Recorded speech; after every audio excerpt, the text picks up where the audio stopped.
چې دا زلمي زمونږ ولې ګیره برید نه لري نجونو ته هم د سر ټیکري کوم اهمیت نه لري او د مسلمان او د هندو ترمنځ تشخیص ګران شو د هندواني او د کډو ترمنځ تشخیص ګران شو د مسلمان او د هندو ترمنځ تشخیص ګران شو د هندواني او د کډو ترمنځ تشخیص ګران شو لباس کلتور او تمدن مو په بدلون واوښتو سترې عورت مو تر پونډو او تر زنګون واوښتو بعضو لستوري تر اوږو او چا تر ستوري یوړل د مغرب ګرمو هواګانو ترې پړوني یوړل بند به تر څو د خپل ضمیر په زنځیرونو پروت یم زه به تر کومه ستا په پښو او په لاسونو پروت یم ته به تر کومه ځان پر حق ما په ناحق بولې زما اطاعت ته د خپل ځان مسلم حق بولې اده توقیب شي چې د حق مخ ته دیوال پراته دي د چا په پښو کې چې مذهب پښتو پیمال پراته دي اوس د پردې تر شا یوه نوې معامله شروع ده اوس د پردې تر شا یوه نوې معامله شروع ده د افغانستان په تجزیې باندې حمله شروع ده دا تجزیه د افغانستان څو ګروپې سرې کوي دا د ټالوالې د جبهې یو څو پوچترې کوي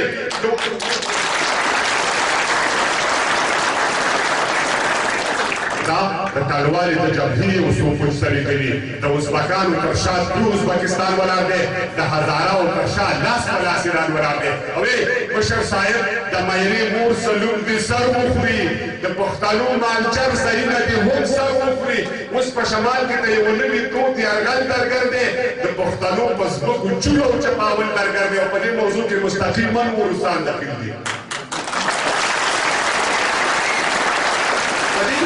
موضوع کې مستقیما روسان داخل دي بعض چاپلوس او لاسپوڅې تاجکان داخل دي تا حتی هغوی ته پټ پالش او نن دې هم کړی دی تا پرون هم کړی سازش و نن دې هم کړی دی زموږ پرون هم تویېده وینه نن هم تویېږي دا اشرار او القاعده وینه نن هم تویېږي او موږ 4,000 کاله مخکې بلخ بغلان خوړلو تا یوه پېړۍ پخوا تاجکستان خوړلو او سلو کې زمونه سلو کې شپږ اویا پښتون بله ناره نه کوو که نه راځه سر له سبا یې سرشمېرې نه کوو بل تاسو خپله خوله باندې اقرار کړی دی د افغانیت پر نوم مو مخامخ ګزار کړی دی په سپین سترګۍ د بعضو خولو نه دا الفاظ راوځي له دې بدبویه خولو نه اوس هم دا آواز راوځي من افغانستان مگر افغانستانی هستیم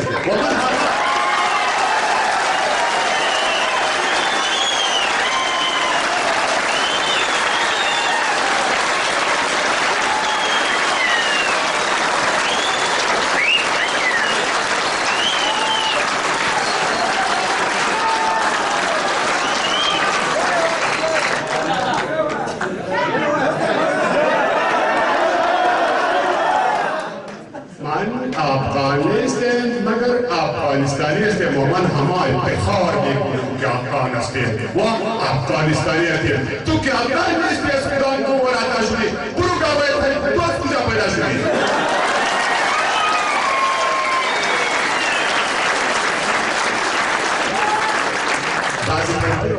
بعضی خیان د ایمانونو په سودا ختلي د هلاکت او بربادۍ بام په هوا ختلي د افغاني نوم او نښان له پولو وغورځېدل پر سپینو ګیرو د ایمان له پولو وغورځېدل او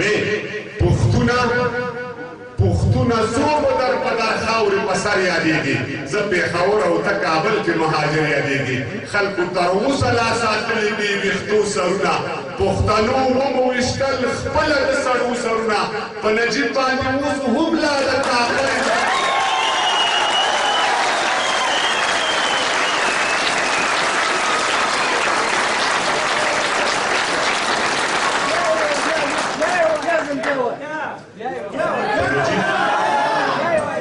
پښتونه څو بدر خاورې په سر یادېږي زه پېښور او ته کابل کې مهاجر یادېږي خلکو تر اوسه لا ساتلي دي ویښتو سرونه تپانه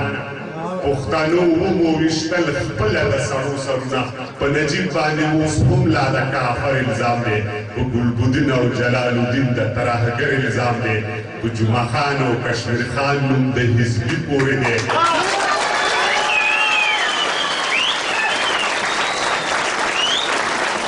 جمعه خان او کشمیر خان نوم د حزبي پورې دی یون ملتي شو په لایق نوم د خلقي پورې دی متوکل او ملا ضعیف لا نظربند پراته دي میر دلیم او ملا اسحاق هم کلابند پراته دي نو غرغښ سړبن او ایوب خان خو په ښکاره نه راځي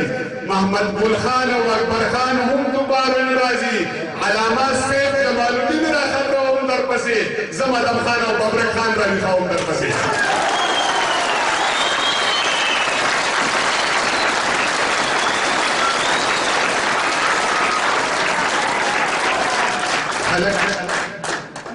خلق لګیا دي موږ له دې خپلې نقشې وباسي مظلوم صاحب خلق لګیا دي موږ له دې خپلې نقشې وباسي پښتنو ویښ شئ موږ د ځمکې له پورې وباسي خلق لګیا دي موږ له دې خپلې نقشې وباسي پښتنو ویښ شئ موږ د ځمکې له پورې وباسي تر څو چې ژوندی هم یو پښتون وي د دې ځمکې په سر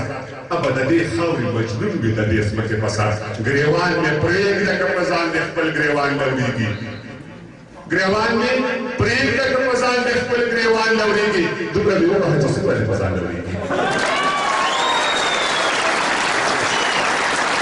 ګریوان مې پرېږده که په ځان دې خپل ګریوان لورېږي دومره مې ووهه چې څومره دې په ځان لورېږي وایې زکمخیا چې ته تور او که سپین یوړې پښتونه نور چې یو ځای نه شوې اباسي یوړې اوس پښتانه هم کوه یو د بل په پل نه ځي خلکو پردي کړل را خپل ملک پسې خپل نه ځي نو خوشحال خان او غفار خان درته لیکنه کړمه میرزا علي خان او وجب خان درته لیکنه کړمه سړي ګریوان د درویزه خپل په وزر لاړم د سمندر او صنوبر کاکا په قبر ژاړم زما آزاد افغانستانه ومې نه لیدلې خو زما په ژوند پښتونستانه ومې نه لیدلې زما په ژوند پښتونستانه توجه مو ډېره ډېره مننه کوم